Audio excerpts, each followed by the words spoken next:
No privacy zone. My parents made us all share one bedroom for closeness, until I found out why they really did it. My parents tore down the walls in our house, forcing us all into one room for unity, but I quickly discovered the real reason was much darker. It happened abruptly when I turned 12. Dad arrived home one evening, not with dinner, but carrying a heavy sledgehammer. He announced to my mother, brother, and me that the time for radical family restructuring had arrived. He declared we would no longer be separated by walls of destructive American individualism. Instead, we would become fundamentally bonded by proximity. My mother stood poised in the hallway, phone held high, recording the entire spectacle for her rapidly expanding online wellness community. She began a spontaneous narration, explaining to her followers how society's fixation on personal space was actively poisoning the traditional nuclear family structure, emphasizing that true connection necessitated the dismantling of physical boundaries. My older brother, Caleb, who was 15 and perpetually reserved, watched the drywall dust settle around his shoes with an expression of acute physical discomfort, like he'd been struck by an unseen force. He didn't speak, but his posture screamed violation. My little sister, Meadow, 7 years old and pliable, cheerfully asked if this meant we were getting gigantic triple bunk beds, her concept of a shared room being purely recreational. Dad chuckled, a deep, self-satisfied sound, and corrected her. He said we were receiving something far superior to bunk beds, authentic, unrestricted familial unity. The sledgehammer came down again, and chunks of plaster burst outwards, coating the hallway floor in fine white powder that clung to everything. Mom posted the initial video sequence that same evening, titling the entry on her popular blog, "Radical healing requires radical vulnerability." The comments section instantly flooded with enthusiastic responses, crying emojis, messages of support, and honest declarations from other parents wishing they possessed the courage to implement such a revolutionary strategy in their own homes. It struck me, even at 12, how willfully blind these observers were. Not one of them paused to question why two highly educated professionals, a licensed family therapist and a successful software engineer, had decided the crucial step for their children's emotional well-being was eliminating every vestige of privacy. Not a single person asked if we, the children, had been consulted or if we desired this extreme closeness. We simply awoke on a mundane Saturday morning to the deafening cacophony of demolition and Mom's relentlessly positive voice proclaiming that this drastic action was necessary to rescue our family from external decay. By Sunday afternoon, the transformation was complete and terrifying. The 3 distinct, separate bedrooms had been merged into one colossal, shared space. Our 4 beds, mine, Caleb's, Meadow's, and eventually theirs, were arranged not side by side, but in a tight, protective circle, evoking an image of wagon train settlers bracing for an inevitable attack. In place of the demolished walls, Dad installed tall, cold industrial metal shelving units. He explained that now we would practice total ownership transparency, personal possessions fostered toxic secrecy and emotional distance. Therefore, everything would be communally accessible. My modest collection of fantasy novels was placed directly on a shared shelf next to Caleb's specialized gaming headset and Meadow's overflowing bin of worn plush toys. Mom collected all our clothes, regardless of owner, and sorted them into shared storage bins organized solely by garment type: tops, bottoms, undergarments. She lectured us, using anthropological examples, about how superior, traditional cultures maintain stronger community ties precisely because they rejected the concept of individual material ownership. I watched Caleb's jaw visibly twitch as she neatly folded his favorite, heavily graphic band t-shirt, a symbol of his nascent identity, into a bin labeled casual tops, making it theoretically available for his 7-year-old sister to potentially soil or claim. The very first night in our reorganized dwelling was deeply unsettling. I lay rigid beneath my blanket, staring up at the newly vast, oppressive ceiling that stretched horizontally above all 4 of us. Caleb attempted to carve out a sliver of personal space by reading with a tiny, shielded book lamp, trying to create an internal refuge through the medium of literature. Meadow, oblivious, chattered incessantly about her school day until Mom gently reminded her that nighttime was designated solely for silent rest and collective reflection. Then, Dad made an announcement that sent a chill through me. He stated that he would be conducting systematic checks throughout the night to ensure we were collectively developing healthy, unified sleep patterns. I initially failed to grasp the chilling implications of this declaration until 2 a.m. I woke abruptly, roused by a sudden shift in the room's energy, to find Dad positioned rigidly in a repurposed office chair placed strategically in the exact center of our bed circle. He was simply watching us sleep.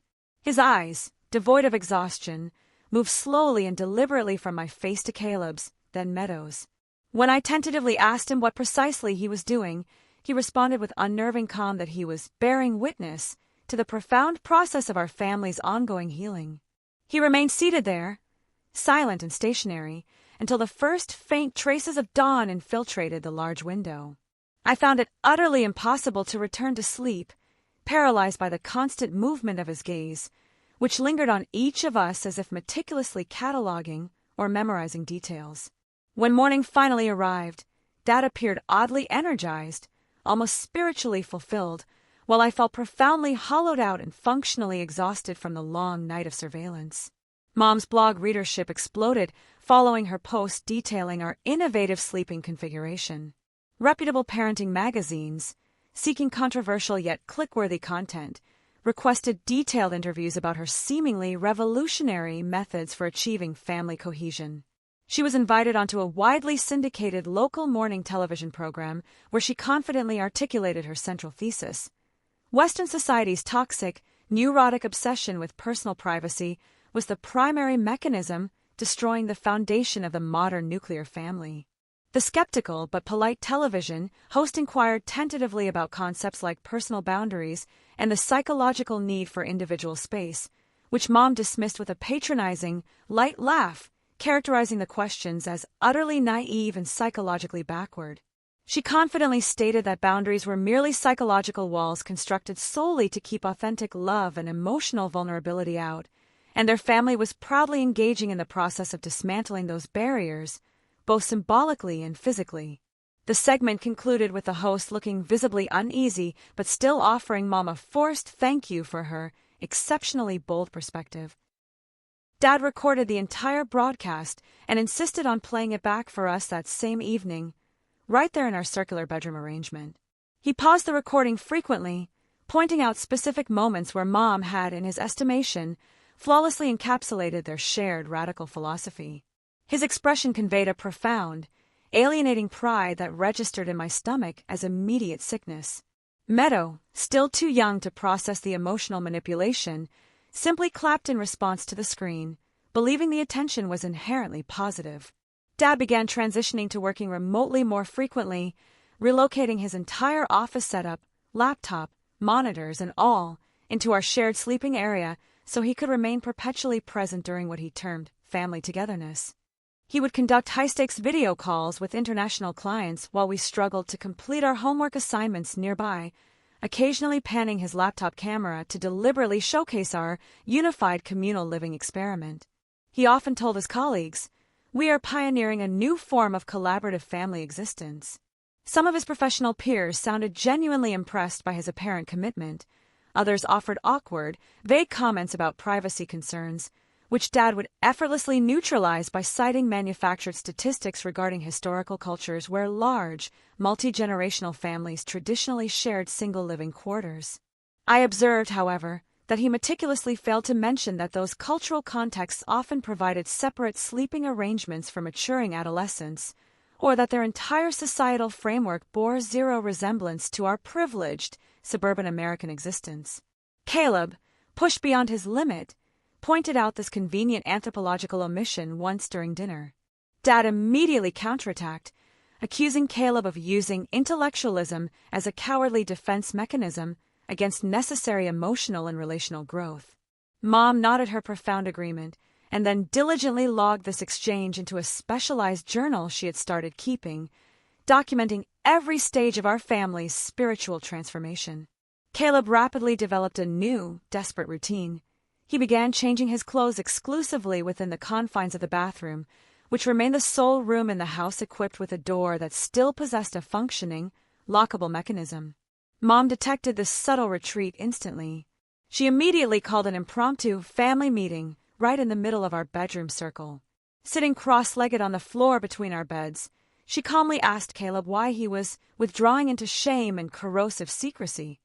Caleb, reasonably, stated that he simply desired a moment of privacy while dressing, a request that seemed completely natural to me.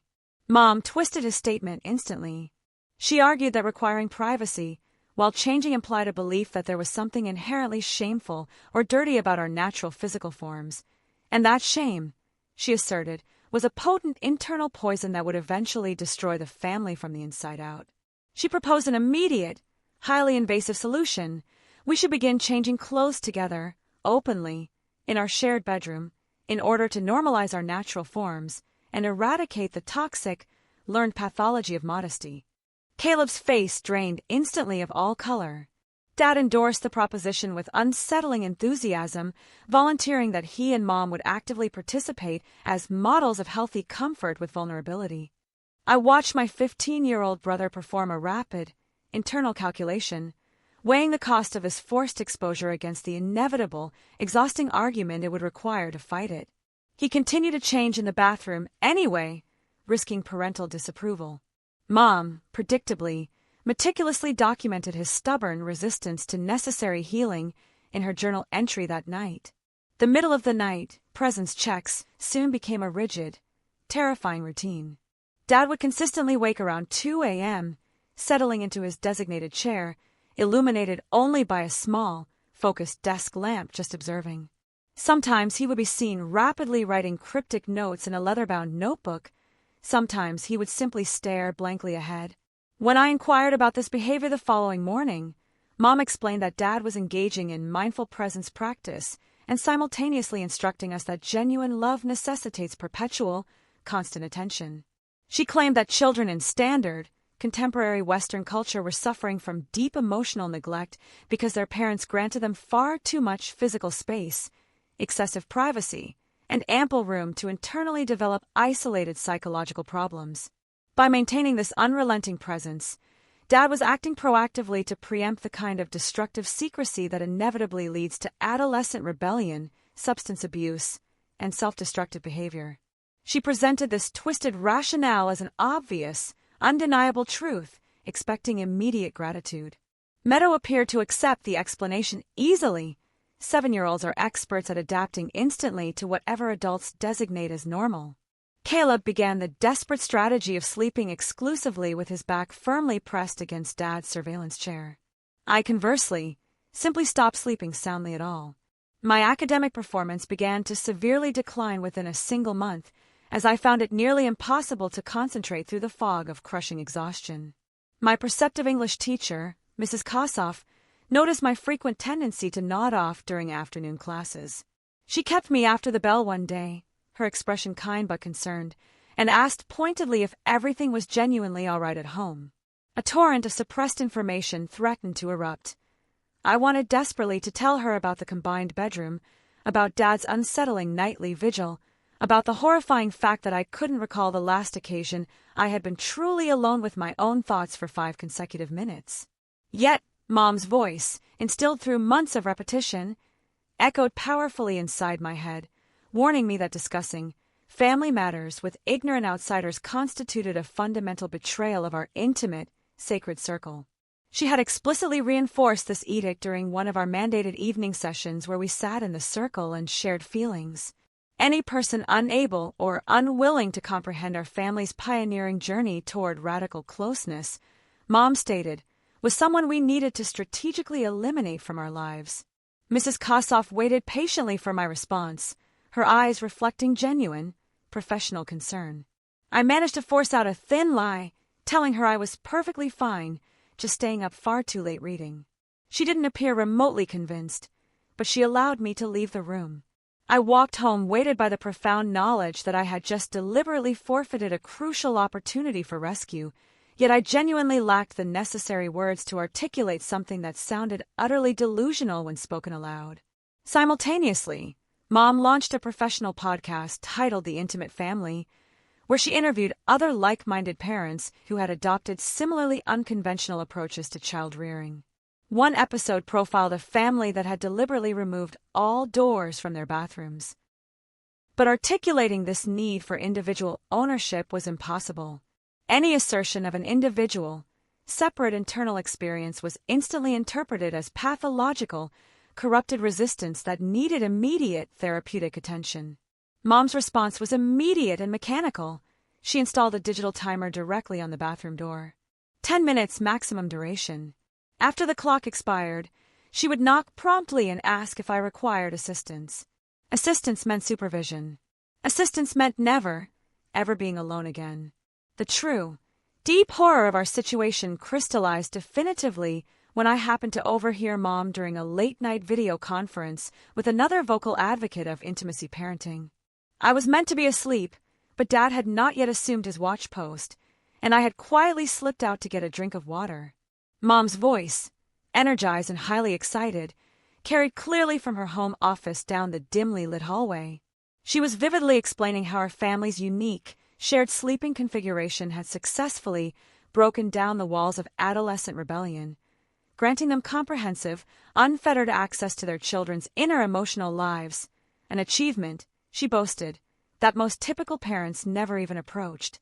The interviewer inquired about any expected pushback from the children, and Mom dismissed it with an airy, knowing laugh. She confirmed that initial resistance was an entirely expected, normal phase, but entirely manageable through consistent reframing and aggressive limiting of external, corrupting influences. She then delivered the precise phrase that changed my understanding forever. She stated, emphatically, that strategically removing privacy was never about controlling children. It was about creating the necessary social conditions where secrecy becomes functionally impossible.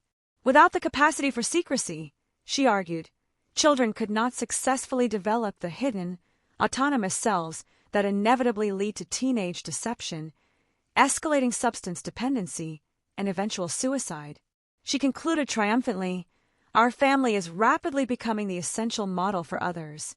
I stood frozen in the silent, dark hallway and finally grasped the terrible, inescapable truth. This entire ordeal was never intended to bring us closer. It was a sophisticated mechanism of totalitarian control, intricately disguised as authentic connection, with perpetual surveillance masquerading as selfless, unconditional love. I returned silently to my bed and lay there, staring rigidly at the ceiling, listening to Caleb's shallow, tense breathing and Meadow's small, innocent snores. Dad's empty observation chair sat in the center of the room, a silent, menacing throne of observation awaiting the return of its occupant. The cameras continued to silently blink their tiny, judgmental red lights. The circular arrangement of our beds now felt less like a protective symbol of familial unity and more like a custom-designed prison cell meticulously decorated to resemble genuine intimacy. I replayed Mom's chilling words over and over, creating the necessary conditions where secrecy becomes functionally impossible. That was the precise function of this environment. It wasn't about fostering shared experience. It was about systematically eliminating our fundamental human capacity to exist as individual entities with internal lives separate from the overarching family collective. Every nascent private thought was now supposed to instantly become shared property. Every complex emotion had to be processed and dissected in the compulsory bedroom circle. Every single moment of our existence had to be witnessed, documented, and rigorously analyzed for any subtle signs of resistance to their concept of healing. I was only 12 years old, and I lacked the sophisticated terminology necessary to articulate the precise nature of the psychological violence being inflicted on us. But I knew, deep down, that it was inherently and profoundly wrong. The wrongness manifested in the relentless, bone-deep exhaustion that never lifted, and in the disturbing way Caleb had stopped maintaining basic eye contact with any of us. The following morning, I attempted a subtly different approach with Mrs. Kossoff. Instead of reflexively stating that everything was fine, I asked her, almost academically, if it was considered normal behavior for an entire family, adults included, to willingly share a single bedroom. She paused mid-sentence during her grading, studying my face with renewed focus. She inquired precisely how many people were involved, and I responded honestly, 4.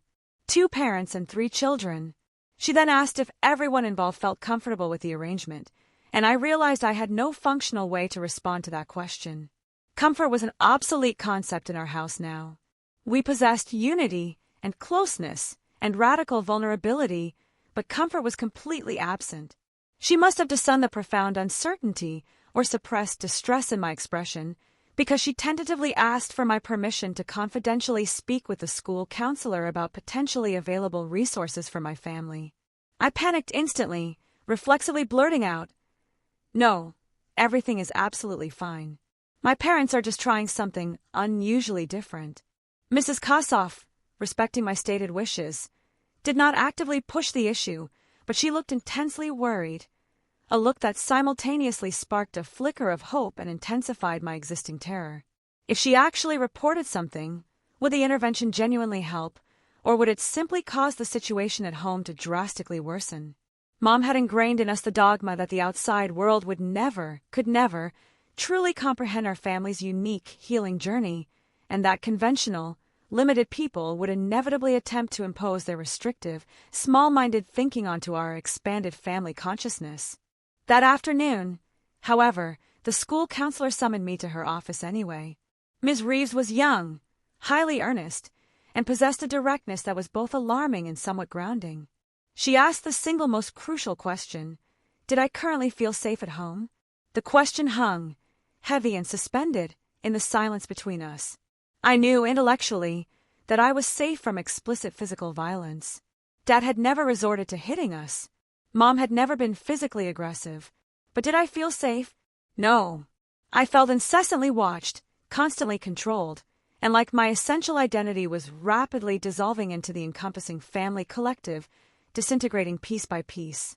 But how could I possibly explain to a professional that the harm being inflicted was caused by an excessive, smothering dose of attention, relentless closeness, and a distorted concept of love? It sounded utterly ridiculous, like an ungrateful complaint. I told Ms. Reeves, with forced conviction, that I felt safe. She then introduced the topic of the shared bedroom, and my heart seized up. Someone, clearly, had already disclosed my academic question to her. I repeated the party line, stating that it was my parents' choice and that we were adjusting fine. She explained, using measured, gentle language, that children fundamentally deserve privacy and personal space, noting that sharing a room was not inherently harmful, but the systematic elimination of all privacy potentially could be. Another disturbing segment featured parents who openly read their teenagers' private diaries, framing the activity as collaborative journaling. The universal, unifying thread across all these narratives was the absolute elimination of personal privacy in the sacred service of purported closeness.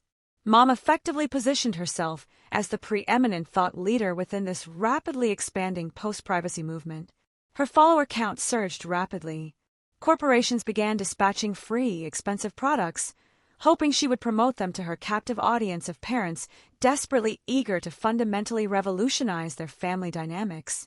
Dad frequently appeared on the podcast, describing in detail how our forced sleeping arrangement had deepened his spiritual connection with his children. He chillingly characterized the act of watching us sleep as an authentic, spiritual practice. Thousands of listeners consumed this content and, shockingly, found it inspiring and beautiful. Not one listener, to my knowledge, ever paused to ask how we, the unwilling subjects, felt about being meticulously observed and constantly documented in our most vulnerable, unconscious states every single night. The house rapidly ceased feeling like a protective home and transformed entirely into a highly controlled, perpetually surveilled stage set. Mom soon installed supplementary cameras within our shared bedroom, explaining the necessity first for content creation, but secondarily also for safety. She claimed she needed the ability to check on us even while she was physically at work, ensuring we were diligently maintaining the family unity even in her absence. These devices, I soon realized with a nod of terror, were equipped with military-grade night vision. I confirmed this horrific fact one night when I woke at 3 a.m. to use the toilet and observed the small, distinctive red lights quietly glowing from 3 separate, strategically angled locations. Dad was thankfully absent from his chair that particular night, but the omnipresent cameras were watching in his stead. I felt intensely like a captured insect pinned inside a glass jar under continuous, clinical observation, never afforded a moment of genuine privacy. Caleb, in a desperate, final act of futile resistance, started hanging a heavy blanket over the frame of his bed, attempting to construct a makeshift tent or fort to create some fragile illusion of visual separation. Mom noticed this the very next morning. She immediately dismantled his attempt and delivered a stern, protracted lecture about how symbolic, invisible walls were equally as damaging to our unity as the physical ones she had destroyed. She accused us of backsliding, stubbornly resisting the genuine healing that was fully available to us if we would simply surrender to total vulnerability.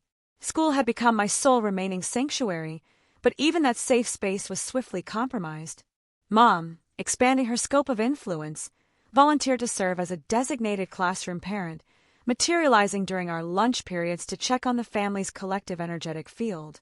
She would sit uncomfortably close to me and my friends, asking highly invasive, psychologically targeted questions about our developing relationships and personal feelings, while simultaneously framing her intrusion as merely caring involved parenting. Predictably, my friends, sensing the inherent strangeness, began actively avoiding me. Mom noticed the social withdrawal instantly and concluded that this behavior merely revealed their shallow, underdeveloped capacity for authentic human connection. She wasn't factually incorrect that they were pulling away, but she was spectacularly wrong about the underlying causation. I was rapidly becoming the weird kid whose mother talked openly about radical vulnerability and whose entire family slept together in a single, massive room. When I tried, haltingly, to explain this social reality to Mom, she immediately reframed my concern as choosing fragile peer acceptance over sacred family loyalty, which she asserted was irrefutable evidence that I had been contaminated by toxic American individualism. She immediately scheduled an emergency extra family session that evening where all four of us were required to share deeply intimate reflections on what family truly means to us. Meadow responded instantly that family meant always being together. Caleb offered absolute silence. Dad watched us both with a terrifying, shining intensity in his eyes.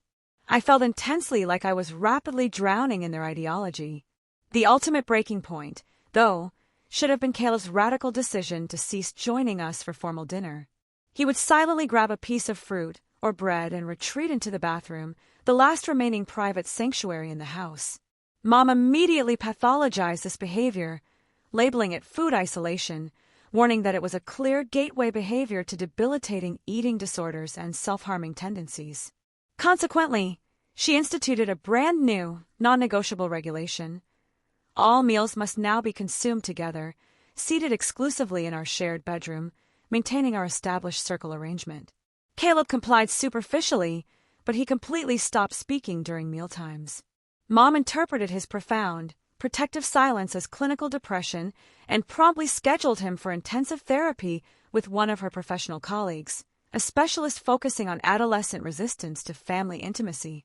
The specialized therapist reinforced Mom and Dad's ideology, informing Caleb that he was actively engaging in destructive self-sabotaging behavior by excessively pursuing autonomy and separation. Caleb returned home from that initial session looking completely defeated, as if some vital internal mechanism had permanently shattered.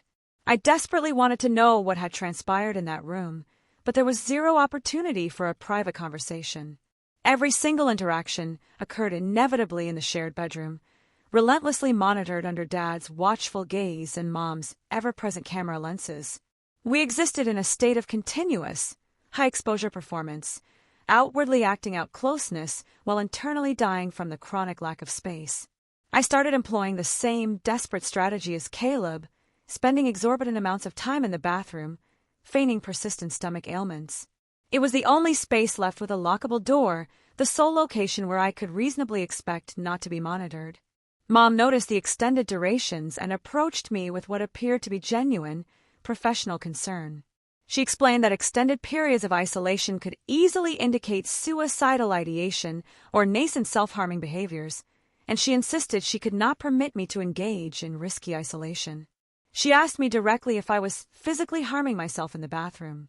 The question felt wildly inappropriate and absurd until I realized, with a shock, that I had started scratching shallow, small red lines onto my arms in the privacy of that room.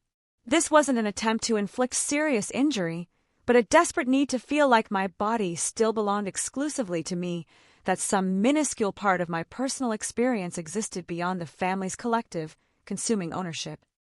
She provided me with her professional card, urging me to contact her any time I needed to talk. I accepted the card, folding it tightly, but I knew I would never call. I was too deeply afraid of the repercussions, too terrified of what would happen if I committed the ultimate betrayal of the family circle.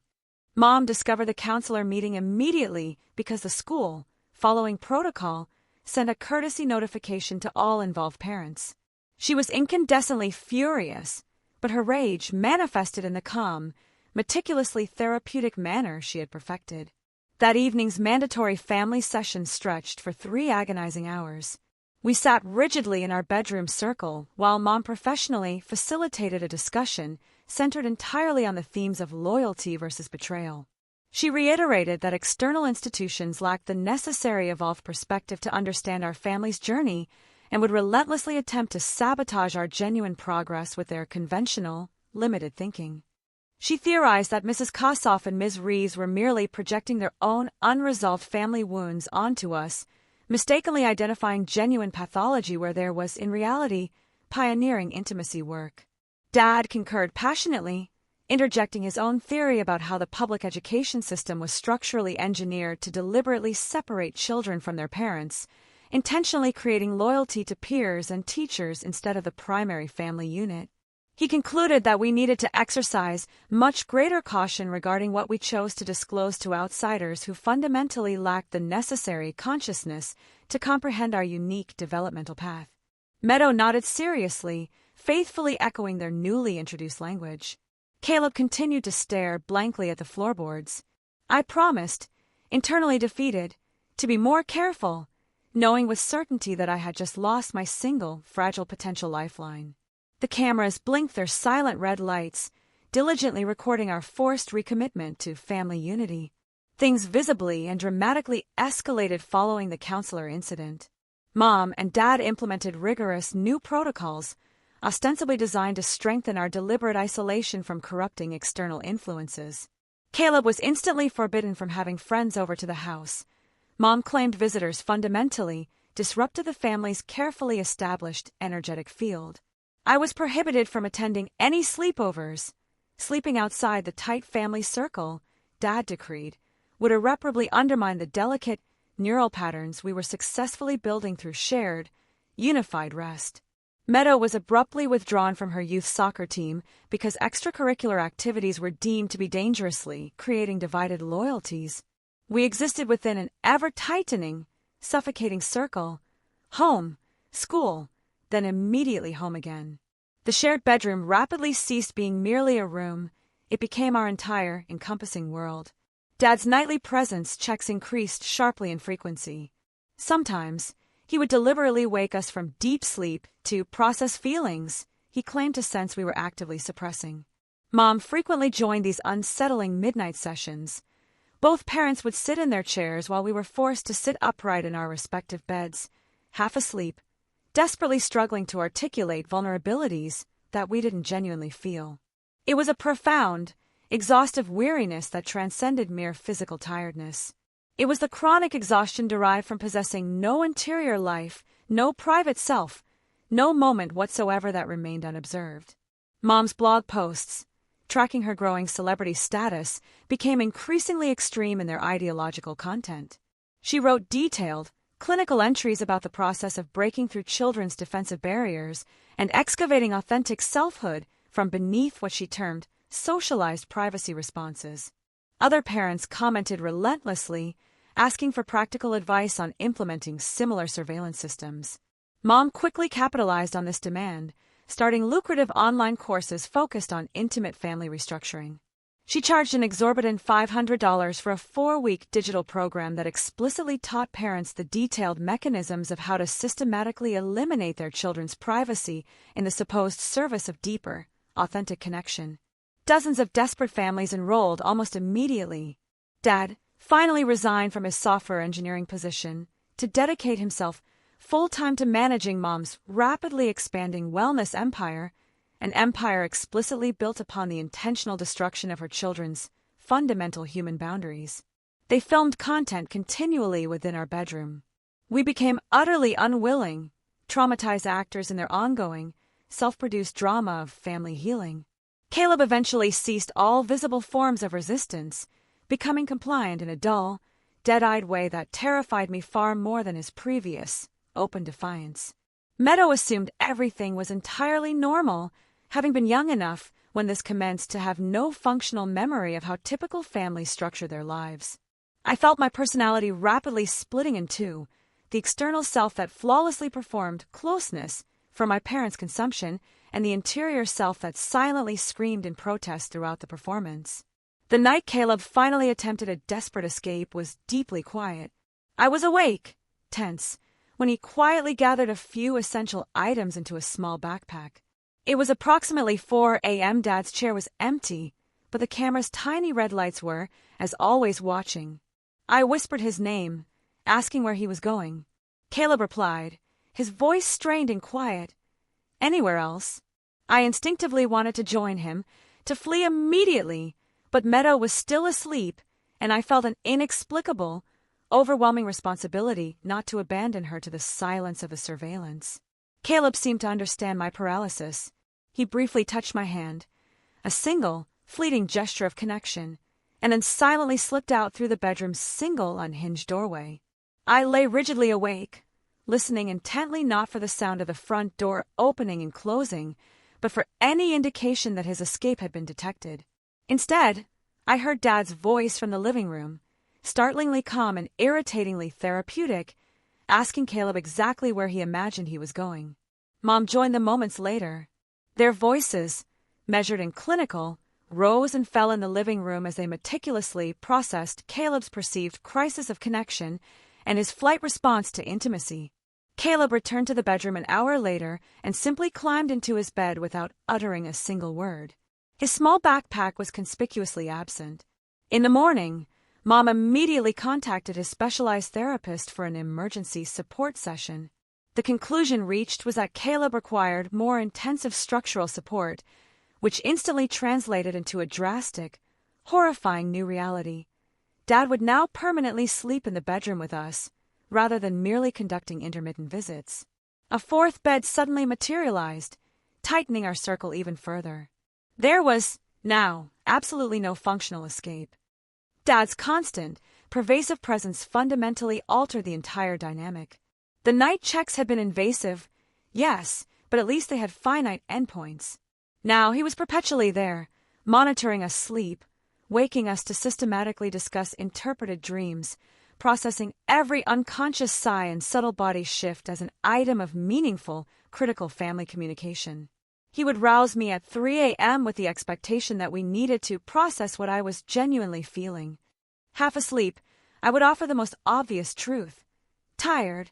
He would then spend the next 30 minutes professionally guiding me to understand that mere physical tiredness was often a mask for deeper, unacknowledged emotional pain. I became terrified to acknowledge any specific emotions. Simultaneously, Mom installed an additional array of cameras, strategically angled to capture micro-expressions on our faces from multiple, intersecting perspectives. She explained that this highly sophisticated setup was necessary for pattern recognition, to precisely identify subtle micro-expressions that, she claimed, indicated suppressed trauma.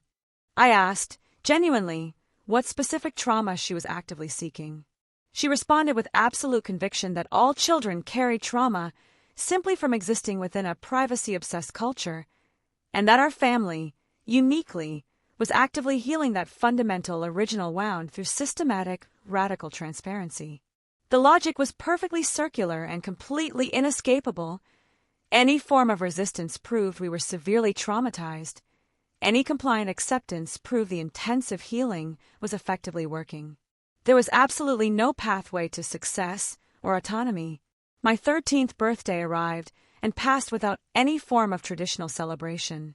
Mom explained that birthday parties dangerously reinforced individualism and specialness hierarchies, which were inherently toxic to true family cohesion.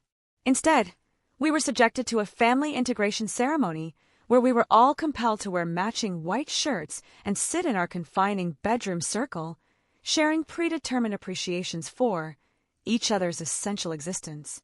Dad delivered a lengthy, self-congratulatory speech about how my entry into adolescence would be fundamentally different from that of my peers because I would never disappear into peer culture and secret keeping.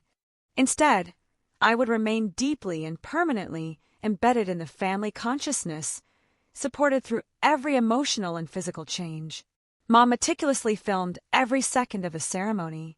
Meadow presented me with a simple, handmade card. Caleb gave me a single, meaningful look that conveyed his deep, visceral understanding of how profoundly trapped I felt. That single glance was the only genuine gift I received that day. That night, Dad woke me precisely at midnight, informing me that we urgently needed to process my transition into young adulthood.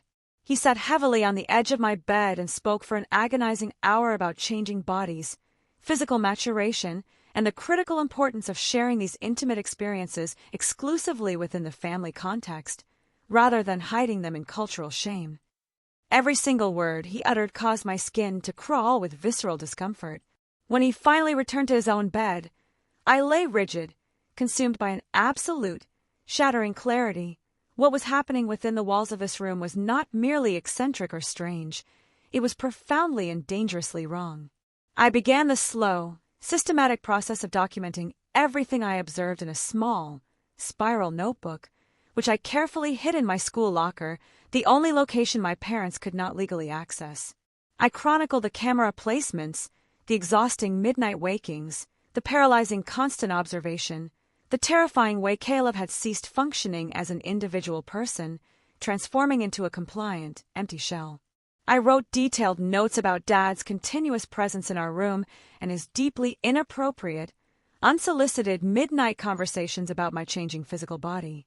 I meticulously recorded Mom's blog posts and the increasing revenue she was generating by instructing other vulnerable parents on how to strategically eliminate their children's right to privacy. I had no concrete plan for what I would ultimately do with this documentation, but the act of writing it down transferred the reality from my tormented internal landscape into a confirmed, external truth. It validated that I was not crazy, not ungrateful, and not damaged by privacy culture. Something genuinely and systematically harmful was actively unfolding in our home, artfully disguised as revolutionary family healing. Mrs. Kossoff, my English teacher, noticed me scribbling intensely one afternoon and asked what I was working on. I offered a modified truth, claiming it was a journal assignment for English class. She responded simply that journaling is excellent for processing difficult experiences. The precise, knowing emphasis she placed on the word difficult made me suspect that she already knew far more than she was letting on. The entire situation catastrophically broke open in the most unforeseen manner. Mom's rapidly growing podcast was featured prominently in a mainstream parenting magazine article that focused on the disturbing trend of extreme intimacy parenting. The article itself was largely neutral to positive, framing Mom as a highly controversial but undeniably interesting voice in modern parenting discourse. Crucially, however, it included direct quotes from accredited child psychologists who offered severe warnings that eliminating all forms of privacy could inflict profound, long-term psychological damage, particularly on adolescents who were actively striving to develop a separate, autonomous identity distinct from their parental units. One psychologist explicitly stated that continuous observation and enforced transparency could, under certain contexts, constitute emotional abuse. Mom, predictably, was thrilled by the ensuing controversy, recognizing that it drove substantial, valuable traffic to her platform. She seemed completely oblivious or unconcerned that legitimate mental health professionals were openly labeling her methods as abusive. Dad framed the professional warnings as simply conventional thinking being desperately threatened by our revolutionary, evolved approach. They aggressively doubled down. They immediately announced on the podcast that they would be sharing even more profoundly intimate details of our family journey, intending to normalize what they termed post-privacy parenting. That specific episode included actual, unauthorized audio recordings of one of our disturbing midnight processing sessions, featuring our half-asleep, deeply exhausted voices haltingly responding to Dad's probing, intimate questions. They had recorded us without ever mentioning that the sound bites would be broadcast publicly to thousands of global listeners. That particular episode reached precisely the wrong person, Mom's estranged older sister, Aunt Diane. We rarely saw Aunt Diane because Mom had previously categorized her as someone permanently stuck in toxic independence mindsets. Aunt Diane listened intently to her 12-year-old niece's deeply exhausted voice, answering probing questions at 3 a.m. about complex feelings and confusing body changes, all broadcast for the commercial purposes of entertainment and education. She immediately called Mom. I was in our shared bedroom, attempting to complete homework, when Mom took the call in the adjacent living room. Her voice began with its usual calm, practiced therapeutic tone, explaining the nuances of the family's philosophical journey, but Aunt Diane was clearly not accepting the narrative. I could distinctly hear her voice, amplified by her obvious fury, carrying through the phone receiver. You are actively abusing those children and calling it healing. Mom's immediate response was cold and clinical. She asserted that Diane's rigid, external judgment was a direct manifestation of her own, unresolved family trauma and crippling fear of authentic intimacy. Aunt Diane countered that she was immediately contacting Child Protective Services, CPS. Mom laughed dismissively, claiming CPS would only find a loving family engaged in alternative parenting, which was not an illegal act. She abruptly ended the call, still radiating a chilling certainty in her own ideological righteousness. That night, she informed us that Aunt Diane might attempt to interfere with our sacred healing journey, but we should all collectively trust that the family circle possessed wisdom superior to any external judgment. Aunt Diane followed through on her promise. A CPS caseworker named Leslie Whitmore arrived at our house 3 days later. Mom was expertly prepared, gracious, welcoming, and radiating professional calm. She offered a meticulously curated tour of our shared bedroom, smoothly explaining the profound philosophy underpinning our residential choice. Leslie Whitmore observed the 4 beds arranged tightly in a circle, the omnipresent cameras, the communal storage bins for clothes. She then politely requested to speak with each child individually. Mom immediately protested, claiming that since we were practicing radical transparency, individual conversations would fundamentally violate our core family principles. Leslie gently insisted, stating that private interviews were standard protocol in all child welfare cases. Mom conceded, with visible performative reluctance. Leslie spoke with Caleb first, conducting the interview in the living room with the door firmly shut. He was in there for 20 minutes. Then it was my turn. Leslie asked extremely direct questions. Did I feel safe? Did I have access to privacy when I genuinely needed it? Did anyone touch me inappropriately? I responded with meticulous caution, acutely aware that Mom would immediately interrogate me about this conversation the instant Leslie left. I stated that I felt physically safe. I said that privacy was not really part of our family's values, but I was adjusting. I confirmed that no one had ever harmed me physically. All of these statements were technically factually true, but they deliberately omitted the central, pervasive horror of chronic surveillance and forced emotional exposure. Leslie then spoke briefly with Meadow, who enthusiastically described our family unity and how much she genuinely loved everyone sleeping together. Finally, Leslie conferred with my parents together for nearly an hour. When Leslie eventually departed, Mom was visibly triumphant. She declared that Leslie had been initially skeptical, but had ultimately concluded that we were a healthy family with merely unconventional practices. Dad confidently predicted that the investigation would be officially closed with no findings because, legally, nothing illegal was currently occurring. They were correct. 3 weeks later, we received an official letter stating that the case was formally closed. The caseworker had found 0 evidence of physical abuse or active neglect. Unconventional sleeping arrangements alone were legally insufficient grounds for state intervention. The extensive cameras were successfully presented as necessary security measures. The constant, intrusive observation was professionally framed as highly involved, attentive parenting. Nothing in the rigid CPS handbook specifically prohibited parents from sharing a sleeping space with their adolescent children or waking them for mandatory emotional processing sessions. We had been failed by a system structurally designed to only recognize specific, visible forms of harm. The invisible, Insidious abuse of destroyed boundaries and eliminated selfhood simply did not register as an actionable offense. Mom, naturally, posted about the official investigation on her blog, positioning the event as an act of state-sponsored persecution for revolutionary parenting. Her followers rallied instantly with overwhelming supportive comments. The incident transformed into valuable contempt marketing, serving as proof of their ideological courage. However, the CPS investigation achieved one critically important outcome. Even though it failed to remove us from the home, it officially placed our family dynamic on permanent record. Leslie Whitmore had meticulously documented everything she observed: the circular shared bedroom, the multiple cameras, the disturbing midnight sessions, Caleb's obvious, clinical distress, my palpable exhaustion.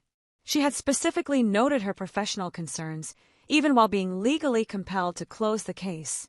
And crucially, she had given me her professional card, complete with a direct contact number, urging me to call if anything changed. I kept that small card safely tucked into my school locker, next to my documentation notebook. These were small, physical pieces of evidence confirming that our deeply distorted reality had been officially witnessed by at least one authority figure outside the family circle. That very night, Dad announced the family would be transitioning into the next phase: authentic familial rest. This new protocol demanded that we wear absolutely no pajamas, only underwear, in order to eliminate textile barriers to genuine vulnerability. Mom embraced the decree enthusiastically. Caleb's face went utterly white with shock and dread. I felt my stomach physically drop, realizing this represented a significant, terrifying escalation, moving beyond purely psychological control into a new, deeply dangerous physical violation. Dad observed our horrified expressions and instantly claimed that our resistance served as definitive proof of how deeply privacy culture had corrupted our natural ability to be comfortable and authentic with our own family. He stated we would begin the new practice the following night, allowing us 24 hours to process our discomfort. I remained awake the entire night. None of us slept well, except for Meadow, who remained innocently oblivious. At 6 a.m., Caleb managed to whisper to me that we had absolutely no choice but to tell someone, now, precisely what was truly unfolding. I immediately agreed, but questioned who, realistically, would believe us. Our parents were highly educated, articulate, and wealthy enough to secure expensive legal defense. They could expertly frame any action as misunderstood, progressive parenting. They maintained a high-profile blog and podcast proving their methods were theoretically grounded and intentional, not merely impulsive abuse. But Caleb insisted we had to try immediately, reasoning that whatever next escalation was pending would inevitably be worse than anything we had endured so far. He was absolutely correct.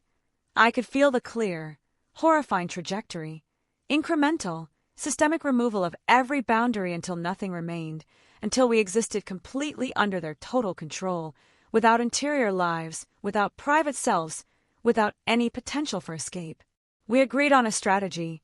We would arrive at school exceptionally early and speak to both Mrs. Kossoff and Ms. Reeves together. We needed to present a cohesive, united front, forcing them to understand that this was not simply typical family eccentricity, but something profoundly, genuinely harmful. We had to compel them to see past our parents' therapeutic, manipulative language to the deeply destructive reality underneath. We arrived at the school by 7 a.m., well before official classes commenced. Mrs. Kossoff was in her classroom setting up, and Ms. Reeves was in her office. We requested a joint meeting, and I could see the immediate alarm and professional concern register on both their faces when they realized both Caleb and I were present, making the urgent request together. We sat in Ms. Reeves's office, and I tentatively pulled out my documentation notebook.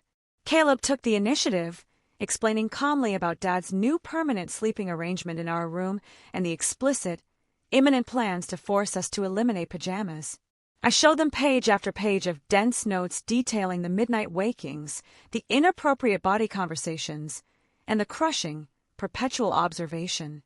Mrs. Kossoff's expression visibly shifted from professional concern to palpable horror as she quickly scanned the handwritten pages.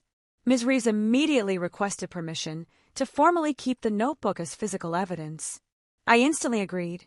She began the urgent process of photocopying the most critical pages while Mrs. Kossoff discreetly made a critical phone call. Within an hour, Leslie Whitmore, the CPS caseworker, was back at the school. She carefully read my detailed notes. She listened intently as Caleb described the recent, rapid escalation of boundary violations. She asked focused, precise questions that clearly demonstrated she had remained deeply worried about our case even after being forced to officially close it. This time, she concluded, there was a documented, escalating pattern of harmful behavior and explicit, stated plans for further, imminent physical boundary violations. This time, she stated, she possessed the necessary evidence to intervene immediately. Leslie Whitmore proceeded directly to our house that very afternoon, accompanied by a uniformed police officer. Mom answered the door, caught in the act of filming a live podcast episode about persisting through external resistance. Leslie immediately presented an official emergency removal order, explicitly citing concerns about inappropriate sleeping arrangements involving adolescent children and the stated plans for forced nudity. Mom's face underwent a horrifying, immediate transformation, shifting from her practiced, welcoming persona to genuine, unmasked fury. She screamed that this was political persecution targeting, alternative parenting, and that they had absolutely no right to destroy her family's sacred healing journey. Dad appeared equally enraged, immediately demanding to physically examine the evidence. Leslie calmly stated that there were credible, escalating reports directly from the children themselves concerning systematic boundary violations. Mom's face went instantly pale. She managed to ask weakly, "Which children?" Leslie responded that the source information was legally protected, but the removal was effective immediately. The police officer would remain present while we quickly gathered essential belongings. Mom instantly dissolved into theatrical tears, real, genuine tears, claiming we were traitorously betraying the family circle and actively choosing the poison of privacy over authentic, unconditional love. Dad fixed Caleb and me with a look of pure, concentrated hatred. He hissed that we would profoundly regret destroying our family simply because of our cowardly fear of vulnerability.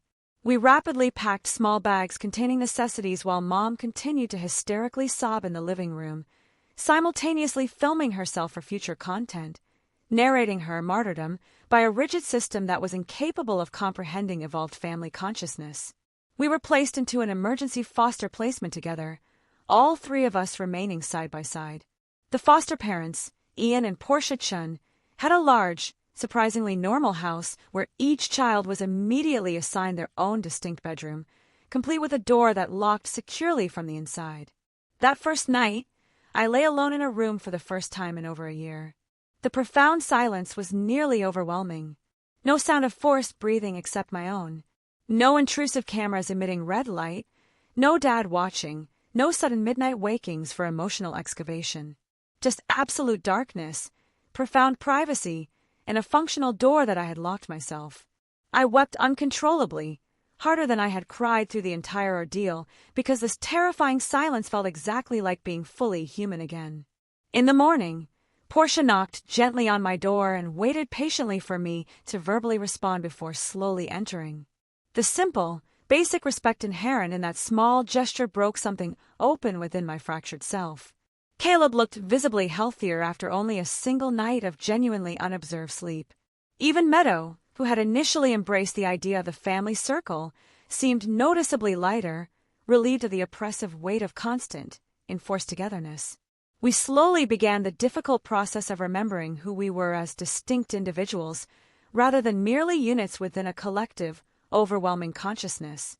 Mom and Dad immediately launched a massive social media campaign, falsely claiming their children had been stolen by a judicial system that actively criminalized revolutionary parenting.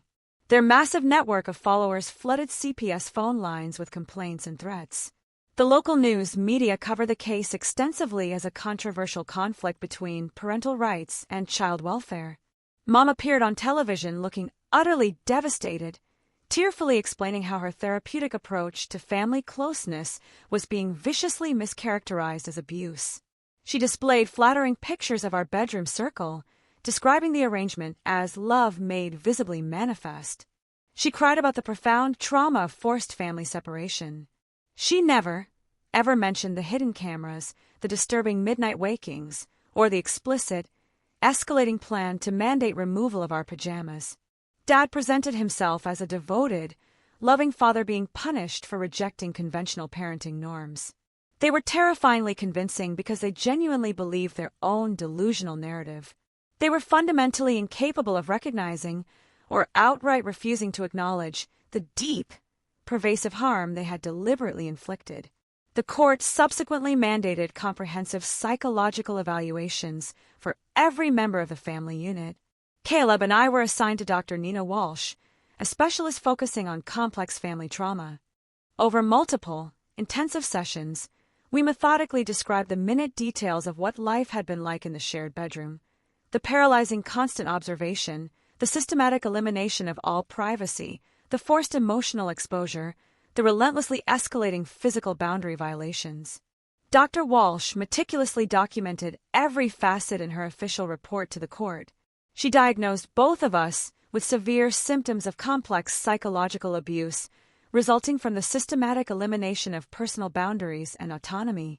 She explicitly noted that our parents' methods, while couched in sophisticated therapeutic jargon, directly constituted emotional abuse and had actively created conditions highly conducive to potential sexual abuse through inappropriate sleeping arrangements and sexually charged, body-focused conversations. Her report was clinically damning, effectively translating our lived experience of horror into the precise professional terminology that the court system could understand and act upon. Mom and Dad were evaluated by different psychologists who duly noted their sincere, genuine conviction in their radical parenting philosophy, but also identified significant, debilitating issues with boundaries, control, and a profound, pathological inability to recognize their children as separate, autonomous individuals possessing fundamental rights to privacy. The combined professional evaluations strongly recommended supervised visitation only, contingent upon mandatory, extensive therapy for our parents before any consideration of custody return could occur. Mom, resilient in her delusion, posted about the psychiatric reports on her blog, labeling them as biased interpretations provided by conventionally minded professionals who felt threatened by alternative consciousness. But the critical damage was already done. The documentation was now public record. Multiple credentialed professionals had witnessed and officially named the harm. The custody hearing lasted a tense 2 days.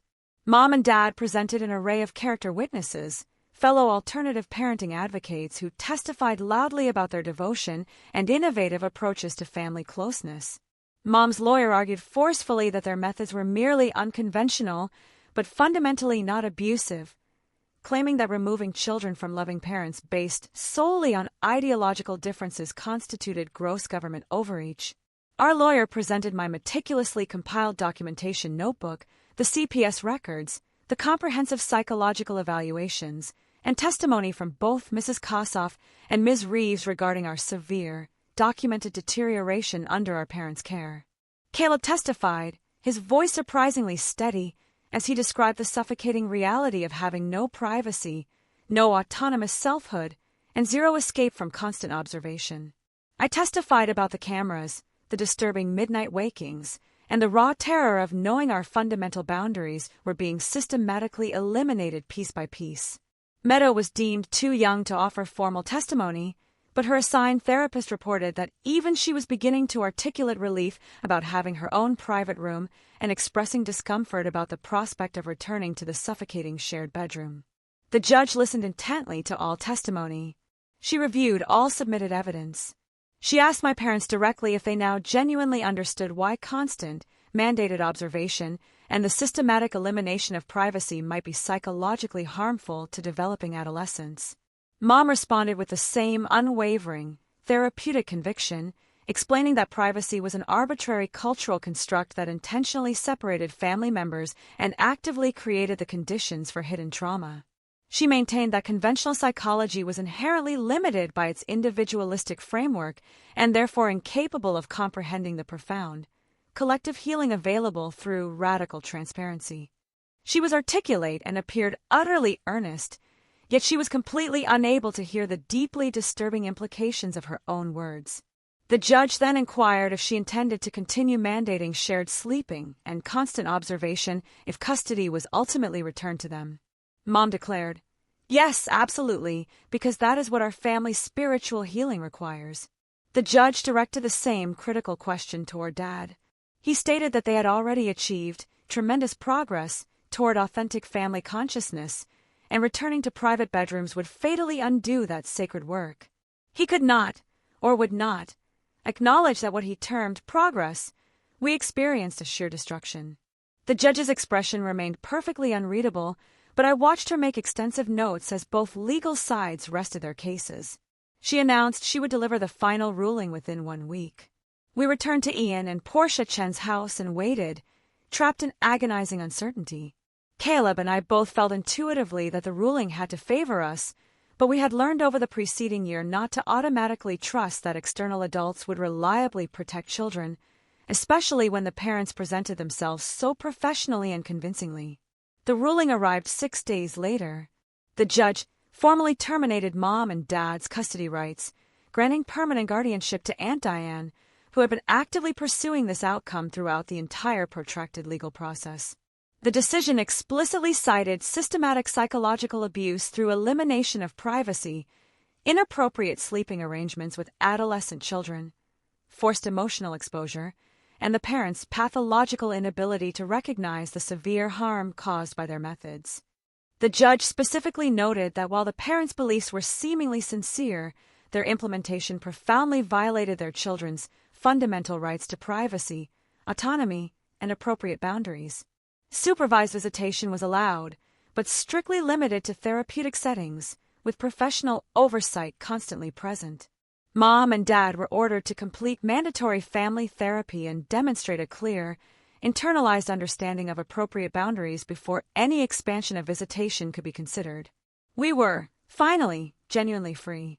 The ruling was immediately reported by the same news outlets that had previously covered Mom's story of persecution.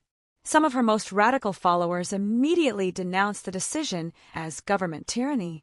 Others quietly deleted their past supportive comments, perhaps finally recognizing they had publicly endorsed something profoundly harmful.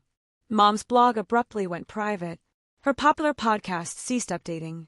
The lucrative wellness empire built on the destruction of our basic human boundaries collapsed once the harm was legally named, professionally documented, and judicially recognized. Moving into Aunt Diane's home felt overwhelmingly surreal. She lived 3 hours away, in a profoundly normal house with profoundly normal rules, bedrooms equipped with locking doors, mandatory privacy during changing, no surveillance cameras, no sudden midnight emotional excavations. She handled our complex adjustment with exceptional gentleness, understanding deeply that we had been intensely conditioned to interpret privacy as betrayal and boundaries as malicious barriers to love.